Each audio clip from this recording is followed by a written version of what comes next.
ইরশাদ করেন, যে ব্যক্তি সকাল বেলা 3 বার তেলাওয়াত করবে আউযু বিল্লাহিস সামিউল আলিম মিনাশ শাইতানির রাজিম, এরপরে সূরা হাশরের শেষ 3টি আয়াত তেলাওয়াত করবে, রব্বুল আলামিন ওই ব্যক্তির জন্য 70,000 ফেরেশতা নিয়োগ দিবেন যারা সারা দিন ওই লোকের জন্য মাগফিরাতের দোয়া করবে। শুধু এখানেই শেষ নয়, বিশ্বনবী ফরমান ওয়া ইন মাতা ফি যালিকাল ইয়াউমি মাতা শাহীদান, ওই দিন যদি ওই ব্যক্তিটা ইন্তেকাল করে সে শহীদ হয়ে কিয়ামতের দিন আল্লাহর সামনে দাঁড়াবে।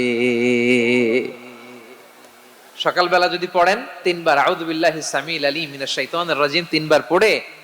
সূরা হাশরের শেষ 3 আয়াত যদি তেলাওয়াত করেন, তাহলে আপনার জন্য আল্লাহ তাআলা 70,000 ফেরেশতা নিয়োগ করবে। সারা দিন তারা আপনার জন্য মাগফিরাত